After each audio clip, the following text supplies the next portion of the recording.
Xitoyning Sharq Turkistondagi bostirish siyosatlari tanqidga uchrayotgan bir vaqtda Shi Jinping doiralarining yana bir harakati diqqatni tortdi. Qur'on, Injil va Budda nomlarining Xitoy Kommunist partiyasining ideologiyasiga masalda qaytadan tarjima qilinganligi bildirildi. O'tgan oyda Xitoy Kompartiyasi Markaziy siyosiy byurosining a'zosi Wang Yingning riyosatchiligida Xitoydagi har qaysi dinlarning vakillari qatnashgan bir yig'in o'tkazilgan. Wang Yingning yig'inda har qaysi dinlarning Xitoy madaniyati va Kompartiya ideologiyasiga uyg'un holda imzolash kerakligini aytgan.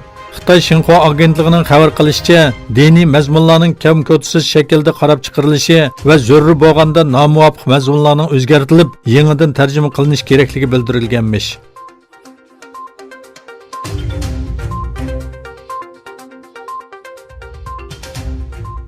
Yaponiya Bosh ministri Abe Shinzo Xitoyning Chengdu shahrida o'tkazilgan va Osiyodagi 3 chong iqtisodiy kuch bo'lgan Xitoy, Yaponiya va Koreya rahbarlari qatnashgan yig'indan keyin bayonot e'lon qildi. Mayli 3 taraf shaklda bo'lsin yoki ayrim bo'lsin, dialoglarning davomlashtirilishi kerakligini aytgan Abe Shinzo, Xitoy davlat raisi Shi Jinping bilan ko'rishganda Sharq Turkistondagi kishilik huquq tajovuzchiliklari masalasini o'tirg'i qo'yganligini bildirdi. U mundaq dedi: Janubiy Xitoy dengizi, Hong Kong va Uyg'ur avtonom rayonidagi kishilik huquq tajovuzchiliklari haqida suhbatlashdik. Texmi ko'p dialog bo'lishi lozim. Xitoy bosh ministri Li Keqiang, Yaponiya bosh ministri Abe Shinzo va Koreya prezidenti Moon Jae-in qatnashgan 3 taraf yig'inida Koreya yarim oroli masalasining dialog va diplomatiya yo'li orqali hal qilinishi kerakligini ta'kidladi.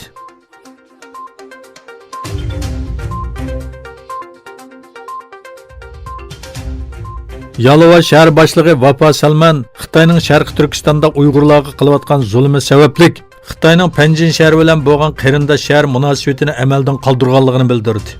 Shahar boshlig'i Salman shahrimizning Xitoyning Panjin shahri bilan necha yil burun qurgan qarindosh shahar munosabati bor. Yalova shaharlik hukumat Sharq Turkistondagi zulmga norozilik bildirish uchun Panjin shahri bilan bo'lgan munosabatimizni vaqtli to'xtatdik.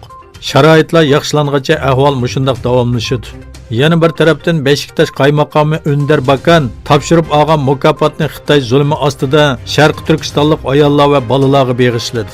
Shuning bilan birga Bandirma madaniyat markazida tugmagan zulm Sharq Turkiston nomli yig'in o'tkazildi. Ulug'tog' universiteti qonun fakultetining boshlig'i professor doktor Mahmad Yujamo yig'inda so'z qildi.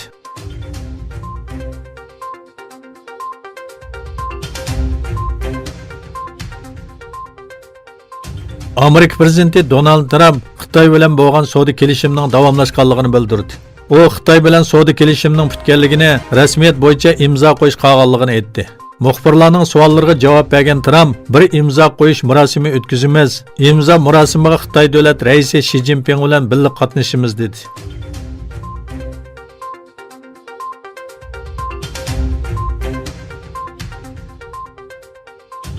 İslam Hamkorlik Tashkiloti Hindistondagi musulmonlar va ularga tava diniy o'rinlarning qo'g'dilishi kerakligi haqida chaqiriq qildi. İslam Hamkorlik Tashkiloti tarafidan e'lon qilingan yozma bayonotda tashkilotning Hindistondagi musulmonlarga munosabatlik ahvollarning taraqqiyotiga ko'ngil bo'lib kelayotganligi, fuqarolik huquqlari va Babri masjidiga aloqador voqealardan andisha his qilganligi bildirildi. Hindistonda 2014-yili 31 dekabrdan buyon kelgan g'ayri-musulmonlarga grajdanlik huquqi beriladigan, lekin musulmonlarga bu xil huquq berilmagan qonun loyihasiga qarshi 9 dekabrdan buyon namoyishlar davomlashmoqda.